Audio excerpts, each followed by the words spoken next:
Hi people, my name's Daniel. I'm an artist and a maker, and I work at the Southbank Centre with different people to help them look at the exhibitions and make their own interpretations of it, often through activities. Today is the third of 3 videos in a series that respond to the recent exhibition at the Hayward, the Among the Trees exhibition.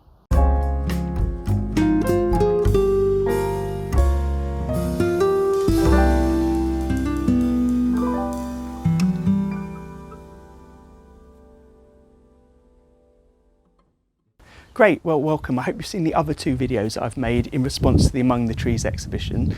For this activity it's more making, more hands-on based. You may be watching this during the lockdown period for the coronavirus, and one of the big things that's happening at the moment is cooking. So we'll be using cooking in some way to respond to the trees. There's a lot of artwork in the exhibition that's sculptural based, and we're going to be responding to that. If you do make any responses to it, please do tag us with the Among the Trees tag in social media. You can find at the end of this video our different tags for the different social medias. Anyway, let's get down to the video. A few of the artworks in the exhibition are sculptural and involve casting in some way. For this artwork called Wind Moon, Ron Dione has cast an old olive tree. The tree itself was standing at the time that Caesar was in power with the Roman Empire. And here we see it cast in aluminium and painted in white. We can look closely at all the details in it and think about the history that this tree embodies. As part of this sculpture, when you look closely, it looks like a pile of leaves held aloft by 6 tree branches. The pile of leaves is in fact cast in metal, and if you're tall enough to look down in it, you'll notice within the leaves an imprint, a shape of a body. It's the body of the artist, Panoni again, my favourite artist, lying in a pile of leaves and then casting the imprint that has been made. What I'm going to ask you to do for this activity is think about casting an imprint of a tree itself or some other piece of nature in some way. To do this, we're going to make our own casting material. In fact, we're going to be making salt dough. If you're watching this video at the time it was made, you're probably in lockdown because of the coronavirus, so hopefully you'll have these ingredients at home. Basically table salt, flour and water.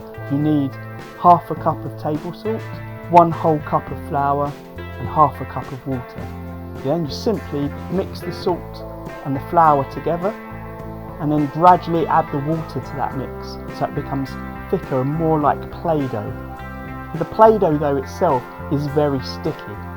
So we're going to make this Play-Doh into some balls. I think this ratio that we've got here, 1 cup of flour, half a cup of table salt, half a cup of water, makes enough for 4 good sized balls to cast with.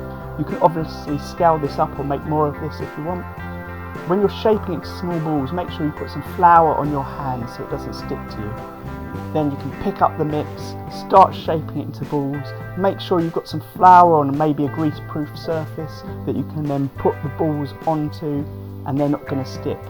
When it comes to actually using these to cast outside, you're going to have to make sure all along that there's always flour with you, flour on your hands, and you can cover your balls in flour just before you press them against a tree and peel it away to get an imprint. If you're not happy with it, screw it up, but remember to re-flour it before you touch it again. If you don't have access to a tree, you may be able to bring in some nature from the outside when you go out.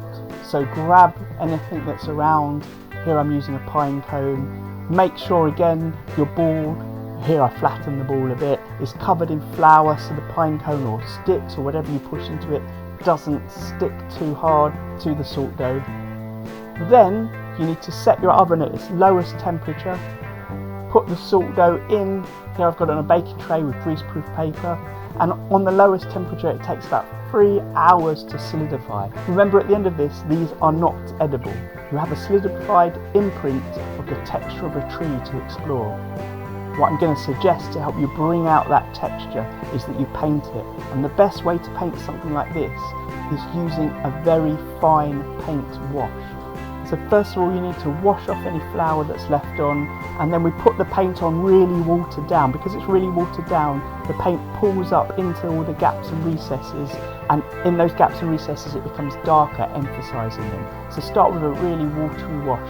Here I'm just using acrylic mixed with water. You could even just use a powder paint or a poster paint watered down. Then you might want to think about how you arrange your work to be displayed.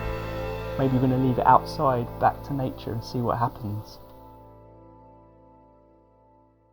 Great, well I hope you found those activities useful. Like I said at the beginning, if you do make your own work, please do use the hashtag Among the Trees and share them on social media. We've got our tags at the end of this video for you to follow and also to share with us. That's the Hayward Gallery, the Southbank Centre and myself. Normally on this channel I make videos about guitars, the guitars that I make myself, and also videos about guitar maintenance and how to change your guitar and make it look a bit cooler.